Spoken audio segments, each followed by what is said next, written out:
네, 안녕하십니까. 저는 일용직 건설 노동자입니다. 오늘은 일용직 건설 노동자에서 일용직이라는 그 직업에 대해서 잠깐 말씀드리겠습니다. 일용직이라고 하면 일용직이라는 말 자체는 그 정확하게 법적으로 헌법이나 뭐 어디 법에도 잘 안 나옵니다. 근데 세금 관련 또는 뭐 은행 관련, 돈 관련된 부분에 대해서는 이제 일용직이라는 말이 많이 나옵니다. 일용직이라는 말은 정규직과 비정규직에서 비정규직에 소속이 됩니다. 비정규직에는 뭐 수습도 있고 계약직도 있고 기간제 근로자도 있고 뭐 등등등 많은데 일용직 노동자라고 하는 말은 그러니까 지금 그 기간제 근로자와 일용직 근로자, 기간제 근로자 이렇게 좀 헷갈리는 부분이 있습니다.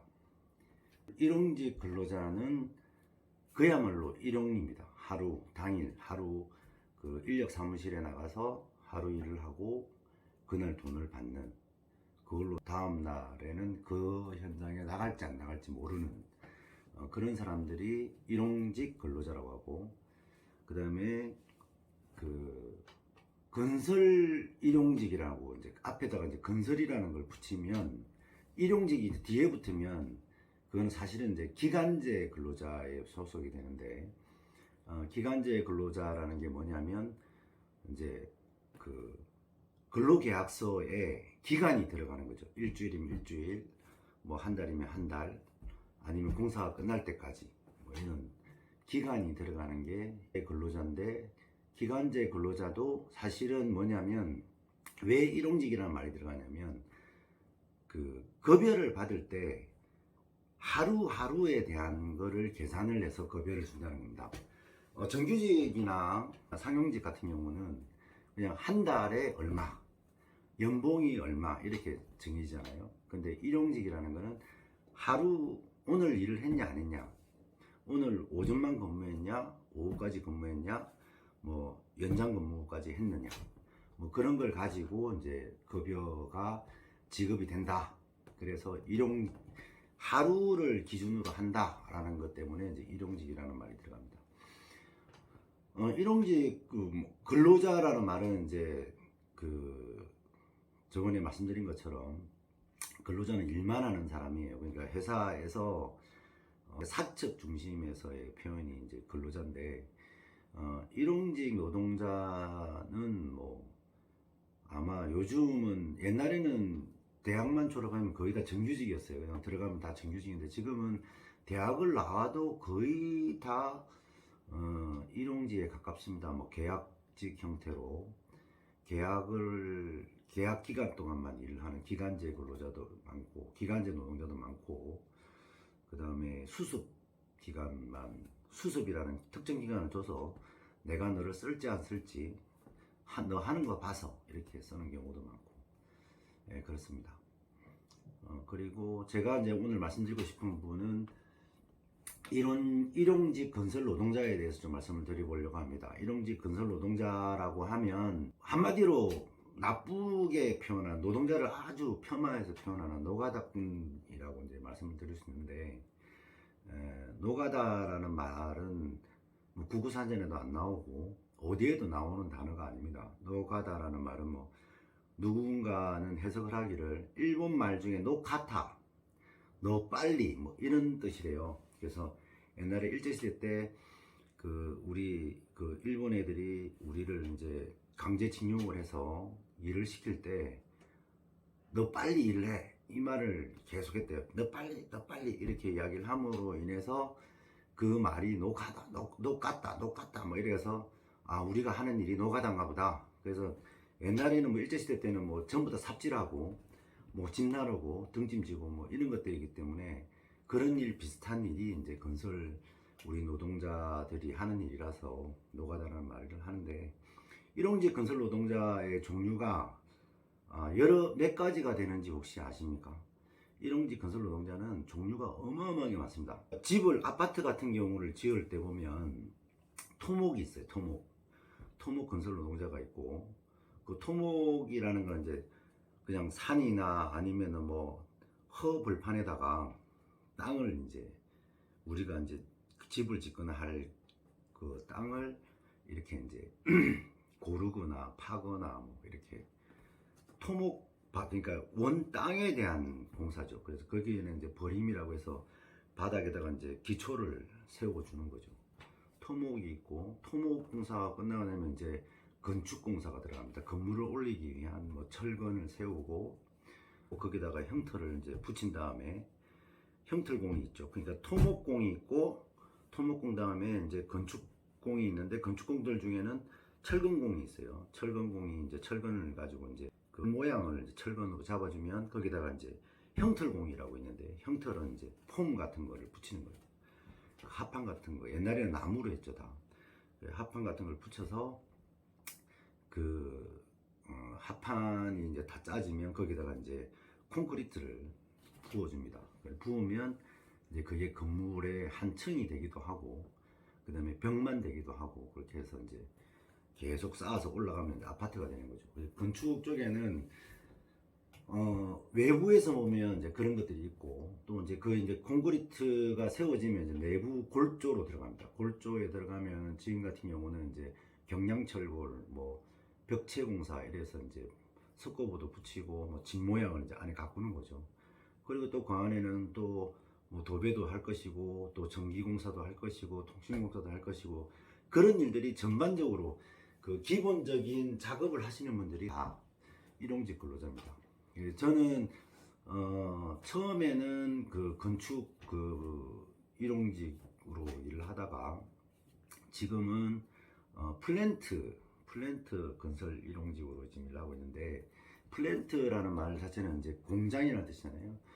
그래서 이제 공장 같은 걸 짓는 일을 합니다. 플랜트에는 열 몇 가지의 파트가 있어요. 똑같이 이제 토목 관련된 것도 있고, 건축 관련된 것도 있고, 그 다음에 철골이 있죠. 이제 골조를 세우는 철골. 일반 건물 같은 걸 지을 때는 이제 철근공들이 이제 세우고요. 그 외에 이제 그 뭐라고 해야 되나, 공장동 같은 경우에 공장동 같은 크레인 들어가고 막 이런 거는 이제 구조가 아주 그 튼튼해야 되기 때문에 철골공들이 있습니다. 철골공들이 있고, 저도 철골 쪽에 또 일을 합니다. 철골공이 있고, 그 다음에 이제 비계공이 있어요. 철골을 이제 세우고 이러면 철골 쪽에 뭐 여러 가지 작업들을 하는 용접도 해야 되고, 막 작업할 때가 많으면 비계로 이제 비계를 세워줍니다. 비계를 세워주면 거기에서 이제 올라가서 이제 뭐 여러 가지 공종의 작업자들이 일을 하죠. 비계공이 있고, 그 다음에 이제 배관, 이제 플랜트는, 공장은 전반적으로 배관이나 기계를 안치거나 뭐 배관을 설치하거나 기계를 이제 그 배관에다가 기계를 통해서 뭐 어떤 물질을 보내거나 이런 것들을 하기 때문에 배관공들이 있습니다. 배관공이 있고, 그 다음에 배관을 하면 배관을 이제 잡아주는 제관이 있어요. 철골도 제관에 포함이 되는데, 철골공들이 철골을 세우는 것들을 다 제관공들이 그걸 다 만드는 겁니다. 일일이 철판 하나하나를 용접을 해서 만드는 게 이제 제관이고, 그 배관이 지나가면 배관이 흔들리거나 떨어지지 않게끔 잡아주는 게 또 제관에서 또 합니다. 그래서 제관이 있고, 그 다음에 이제 그런 것들을 이제 배관하고 제관에는 용접이 있어요. 용접이 있고, 거기엔 다 파트엔 또 용접공들이 또 있습니다. 그러니까 용접공들이 여러모로 쓰입니다. 그리고 이제 공장에는 뭐 기름도 보관해야 되고, 또 생산된 제품들을 보관해야 되기 때문에 탱크라는 걸 만들어요. 큰 저장을 하는 탱크라는 걸 만들어요. 탱크공들이 있어요. 탱크 제작공들이 있어요. 탱크 공들도 어떻게 보면 제관공의 파트에 들어가긴 하는데, 제관공들이 탱크도 같이 많이 합니다. 그래서 탱크도 만드는 탱크공들도 있고, 모든 설비를 또 돌리기 위한 전기 관련된 것도 있고, 전기공들도 있어요. 전기공. 그리고 이제 그 다음에 그 배관이나 기계들을 보호하기 위한 이제 보온공이 있어요. 보온. 온도를 보호할 수도 있고, 그 다음에 녹쓰는 걸 방지하기 위해서 이제 하여튼 뭐든 물질을 외부에다가 기계나 배관이나 뭐 이런 것들 외부에다가 감싸주는 보온공들이 있어요. 보온공들은 발전소 같은 경우는 이제 아주 고열이 배관을 통해서 긴 구간을 흘러가기 때문에 거기에 그 열 손실을 줄이기 위해서 보온이라는 걸 해서 이제 열 보온제 같은 걸 붙여가지고 보온을 합니다. 바로 승면도 많이 쓰고 보온공들이 상당히 고생을 많이 하죠. 환경 유해 물질들이 많기 때문에 그 보온공들이 있고요. 그다음 전기공들 중에는 이제 개장이라는 또 공정이 있어요. 개장이 뭐냐면 이제 그 전기가 흘러가면 기계가 돌아가잖아요. 기계 조작을 위한 이제 전자통신 관련돼 있는 거 기계들 그 뭐 거기 신호들이 많이 지나가는 거예요. 개장공들. 그러니까 전기에는 순수한 전력선을 설치하는 사람들이 있고 그 사람들은 기계에 전기만 들어오게 하면 이제 공사가 끝나는 거고요. 개장공들은 그 기계가 돌아가서 안정적으로 동작하고 에러가 있는지 없는지까지 체크하는 그야말로 이제 전자 쪽 관련되어 있는 개장공들도 있고, 그 다음에 소방설비공들이 있습니다. 요즘은 소방설비가 상당히 중요하기 때문에 모든 건물이 들었으면은 시작이 이제 소방설비가 가장 먼저 진행이 돼야 되고, 그 공장이 돌아가는 시작점이 소방설비가 완비가 되어 있어야 소방이 되고 가기 때문에 소방공들도 있습니다. 제가 말씀드린 거는 플랜트공에는 배관, 그 다음에 제관, 철골, 그 다음에 비계, 그 다음에 전기, 보온, 뭐 여기까지 말씀드렸고, 또 그 비계공에는 저는 이제 비계공이라고 그랬잖아요. 비계는 플랜트에는 비계공은 4가지 파트로 또 나눠져요. 그래서 강간비계, 그야말로 이름 그대로 비계를 쏴주는, 강간비계를 쏴주는 비계공이 있고, 그 다음에 철골공도 비계공에 포함이 됩니다. 철골공, 그 다음에 강간비계공, 그 다음에 도비가 있어요. 도비는 뭐냐면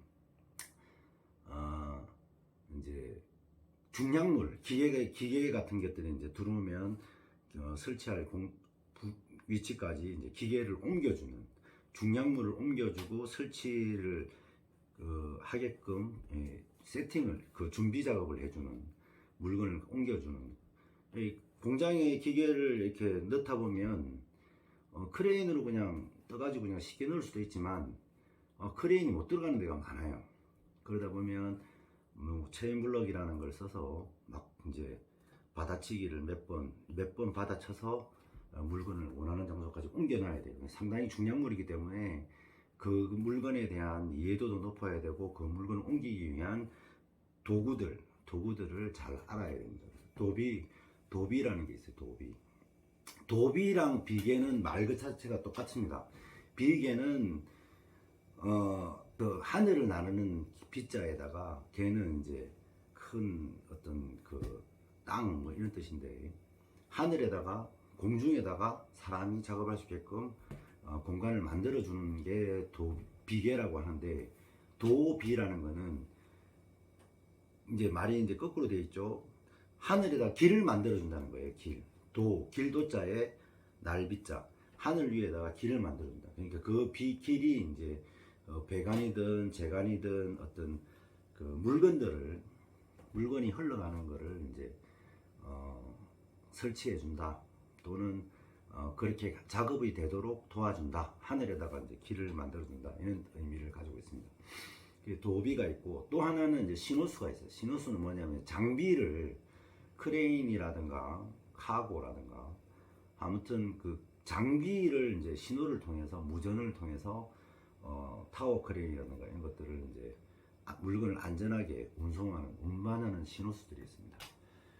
그렇게 이제 비용들이 나눠지고, 제가 지금 계속 이야기하는 것 중에 하나 빠진 게 이제 기계를 안치잖아요. 기계를 안치면 이 기계가 그냥 볼트만 탁 조금 돌아가는 게 아니고, 기계를 안치는 자리를 만들고, 그 자리 위에다가 기계를 안치고, 기계를 앉혀서 이 기계가 정상적인지 아닌지, 기계 성능을, 그 상황을, 기계 상태를 파악해서 손상되는 데가 있는지 없는지 판단을 해서 기계를 이제 최종 시운전까지 해주는 사람들이 있어요. 기계가 이제 그 플랜트 현장에는 기계가 상당히 진동도 많고 열도 많이 나가고, 그리고 기계들이 무게가 뭐 보통 뭐 작게는 뭐 한 1톤, 2톤이지만 많게는 뭐 20톤, 50톤짜리 물건도 있기 때문에 거의 추레라 한 대 이상의 물건을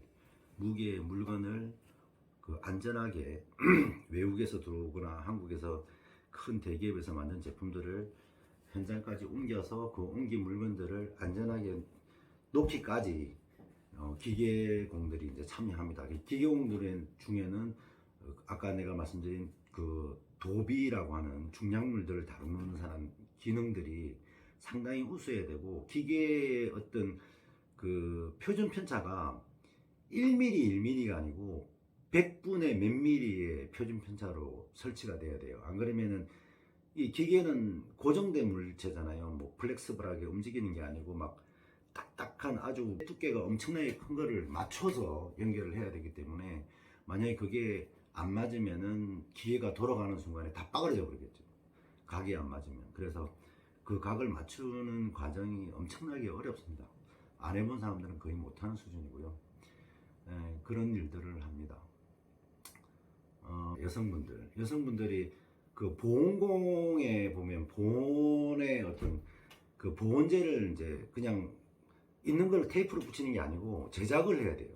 철판도 제작해야 되고 다 이렇게 그 제작을 해서 붙이기 때문에 제작공들이 있어요. 제작공들이 여성분들이 꼼꼼하고 또 앉아서 장시간 근무를 해야 되기 때문에 보온공들이 있습니다. 보온공. 여성분들이 보온공이 있고, 또 여성분들의 일용직 건설 노동자 중에는 유도원이 있죠. 유도원. 아까 제가 말씀드렸던 신호수들이 신호를 했을 때 그 장비가 돌아가는 반경이라든지, 그 다음에 그 어떤 그 장비가 움직일 때에 주변에 사람들을 통제해주는 그 유도원이 있습니다. 그러니까 장비에 관련되어 있는 유도원들이 있죠.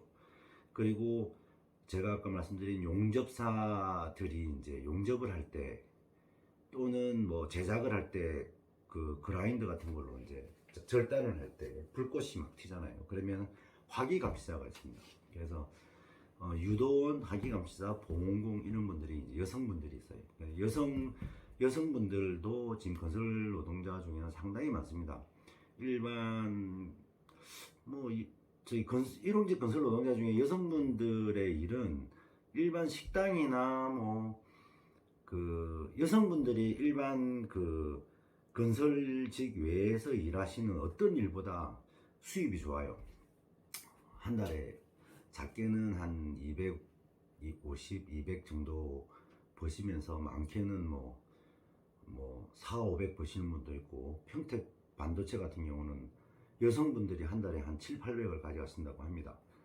상당히 힘들죠. 장시간 근무를 하기 때문에. 원래 일용직 건설 노동자는 제가 말씀드린 대로 하루에 얼마만큼 몇 시간을 일을 했냐, 그걸 가지고 이제 돈을 주기 때문에 7, 800을 번다는 거는 거의 죽음의 시간을 일하죠. 하루에 몇 시간, 3, 4시간 자고 출퇴근하는데 한두 시간 날 소모하고 밥 시간 빼고 이렇게 하면 하루에 한 12시간에서 15시간을 근무를 하신다고 보면 돼요.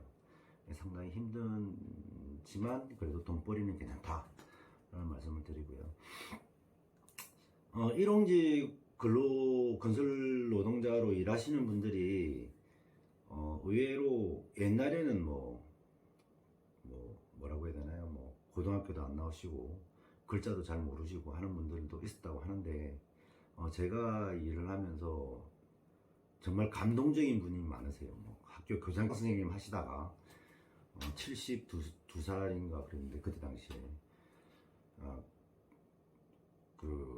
이제 열심히 달려오셨을 거 아니에요. 사회생활 하시면서 열심히 달려오시다가 퇴직을 하시고 퇴임을 하시고 정년 퇴임을 하시고, 나는 아직 젊음에도 불구하고 사회에서 나를 이제 일을 받아주지 않는다 해서 오신 분들이 많아요. 그런 분들이 보면 교장 선생님, 은행 부지진님, 제가 만나보신 분들은 교장 선생님 만나본 적이 있고, 교장 선생님 출신이죠. 교장 선생님 출신도 만나봤고, 그 다음에 은행 지점장님도 계셨고, 저 같은 경우 대기업에서 근무했는데도 불구하고 명퇴하고 들어왔고, 뭐 직장인들 거의 다 뭐 대학까지 나오고 대학원 박사학위까지 있으신 분, 그 다음에 교수, 학원 강사 뭐 이런 분들은 뭐 어마어마하게 많고요.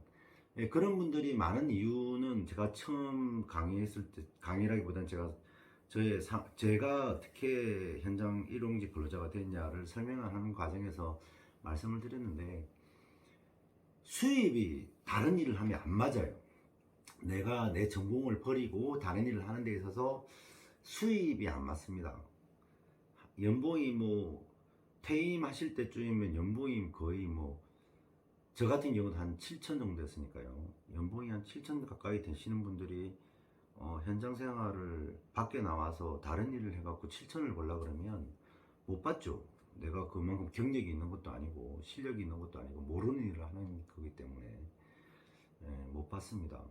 근데 일용직 건설 노동자로 일을 하면 내가 한 만큼 버는 거니까 일한 만큼 버는 거고, 또 일자리가 어디든지 있으니까 그래서 그런 어떤 그 나이가 많고 그 다음에 그 아주 하이스펙 높은 학력을 가지신 분들도 일용직 건설 노동자로 많이 일을 합니다.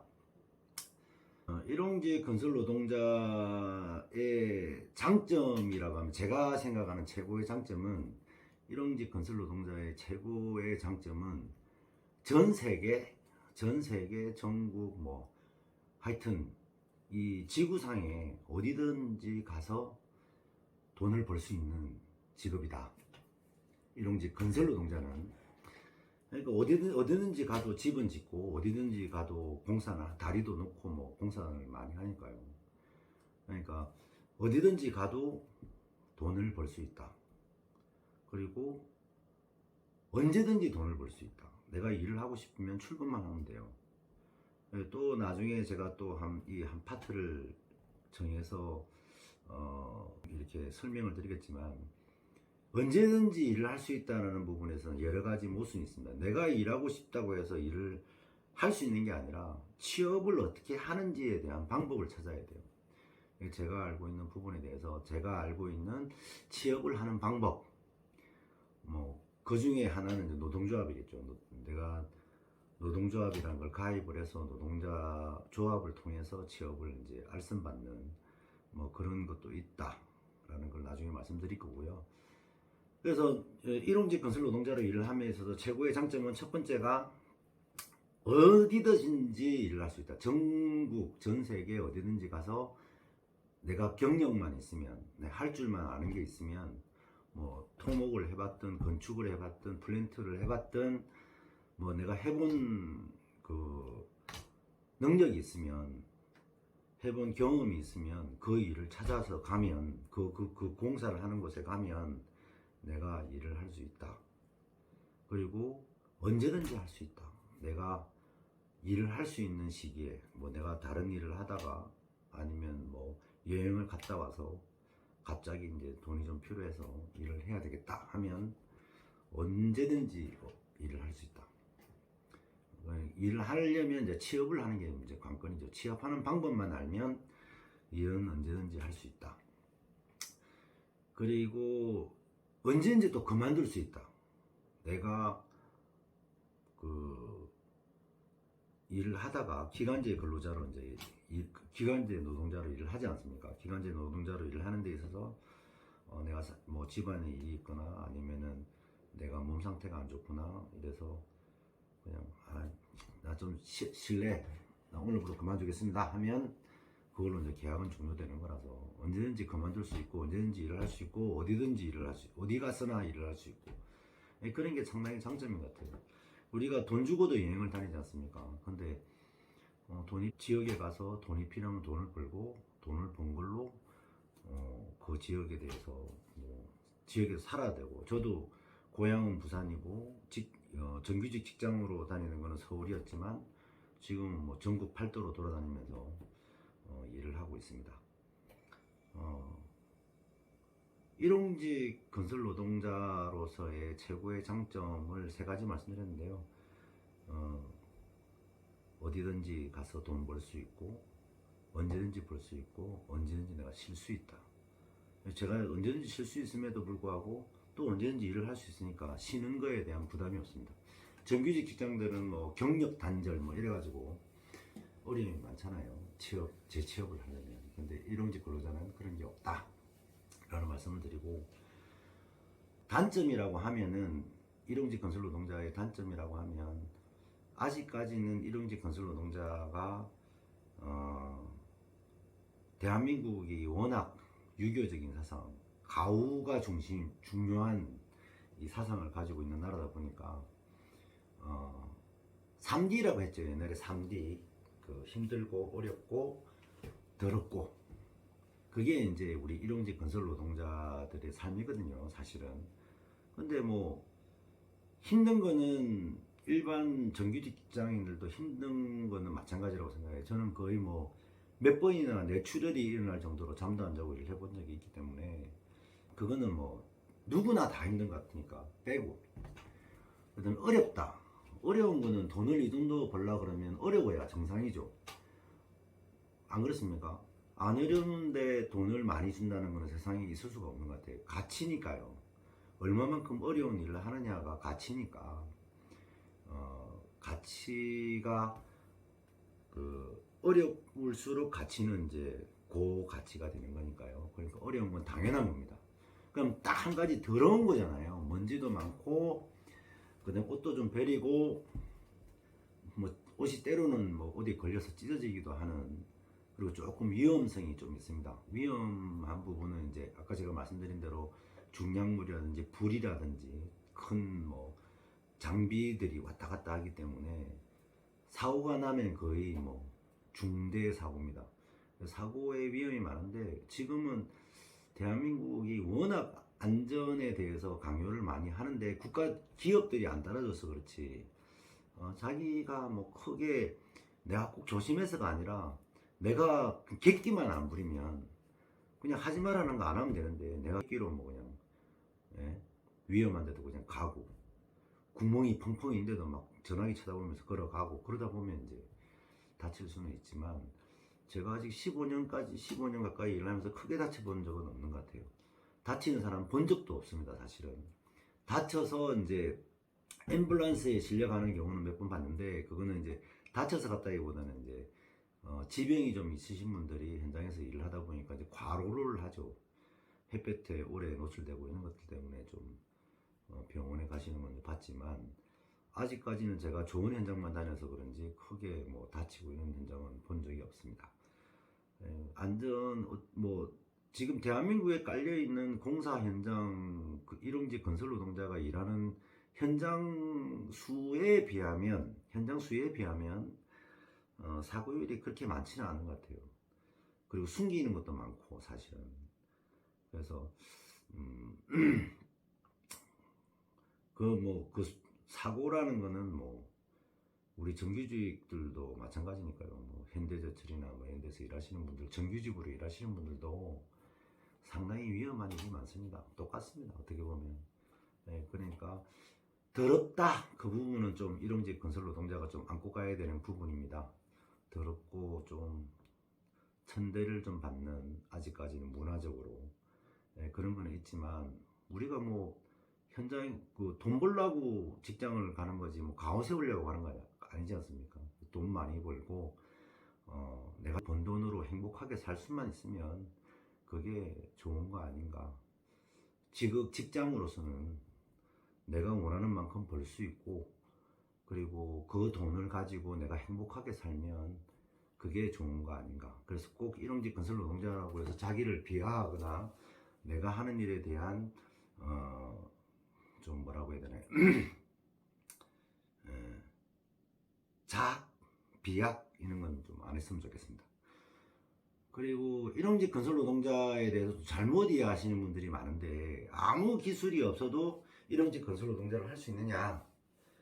아무 기술이 없는 사람은 잡부라고 하잖아요, 잡부. 제가 처음에 일반 직장 생활을 하다가 간 곳이 이제 잡부로 인력 사무실을 갔던 게 이제, 그게 이제 일반적인 사람들이 생각하는 일용직 건설 노동자의 노동자인 것 같아요.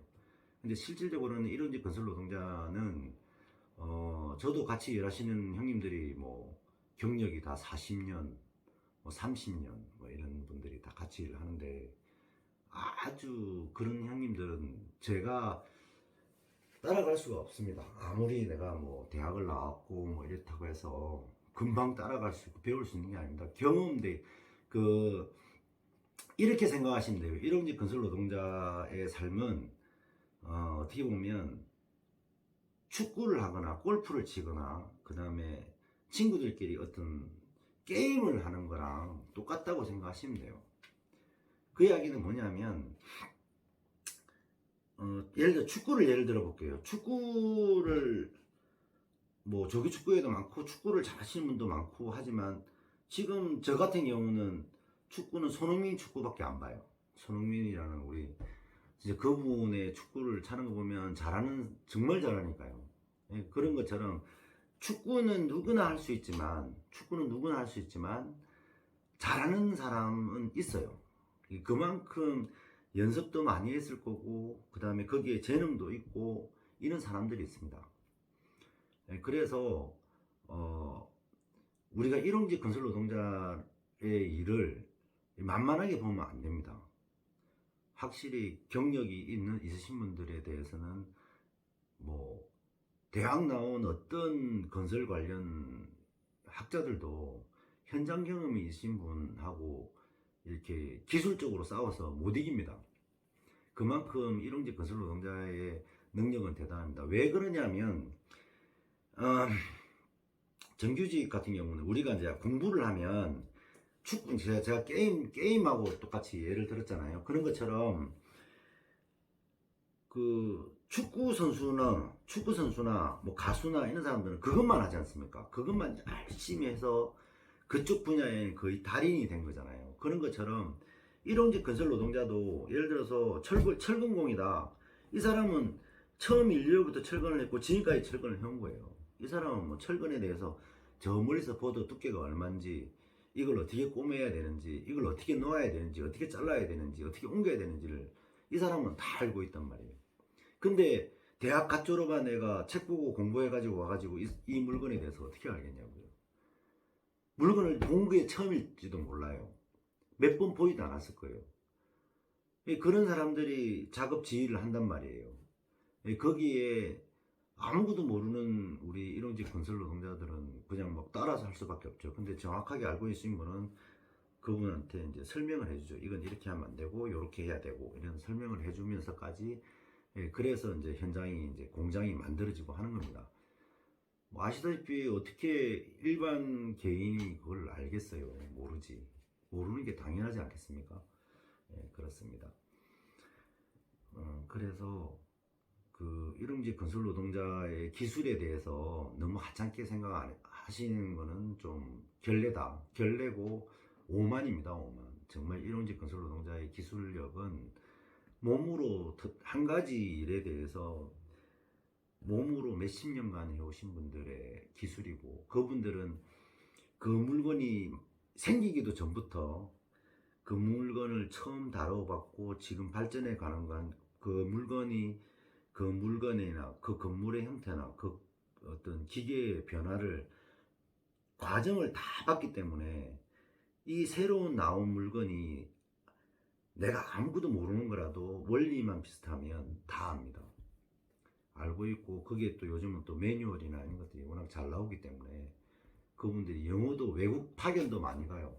일용직 건설 노동자가 외국 파견 근무를 많이 갑니다. 지금은 좀 많이 줄었는데 대한민국 국민들이 워낙 그 열심히 하시고 머리도 좋고 손재주가 좋아서 지금도 많이 나가고 있는데, 외국에 큰 발전소나 대형 원자력 발전소나 공장이나 뭐 플랜트 현장 같은 경우는 외국으로도 많이 나갑니다. 저희 엊그저께도 우리 동생 홍콩 가서 한 달 반 일을 하고 왔는데요. 월급이 어마어마합니다. 그인들은 외국 나가면 경력이 있어야 되고 실력이 대단해야 되죠.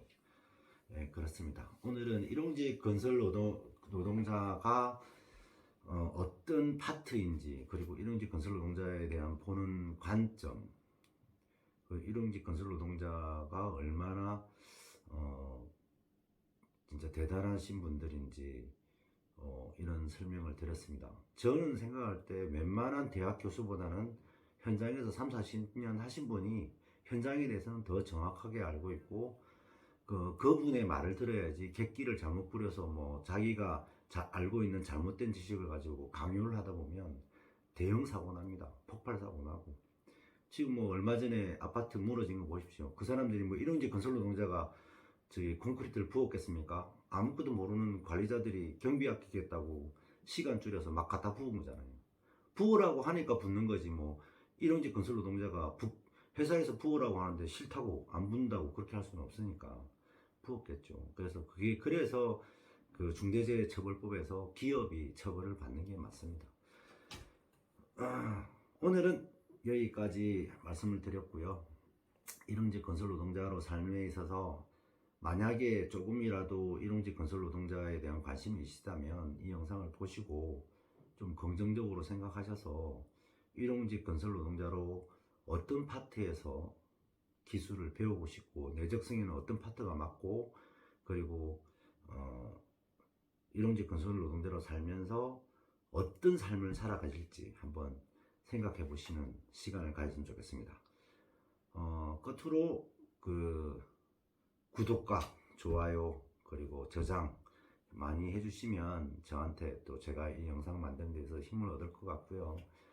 뭐 저는 나름대로 이렇게 영상을 만들었는데 아무도 안 봐주고 뭐 관심도 안 가져주시면 저 혼자 떠드는 건데 뭐 저도 기운 빠질 거고 10번 올릴 거 한 번도 못 올릴 수도 있지 않습니까? 그러니까 많이 격려해 주시고 댓글에 좋은 말씀 많이 올려주시면 거기에 또 맞춰서 다음 영상 또 준비하도록 하겠습니다.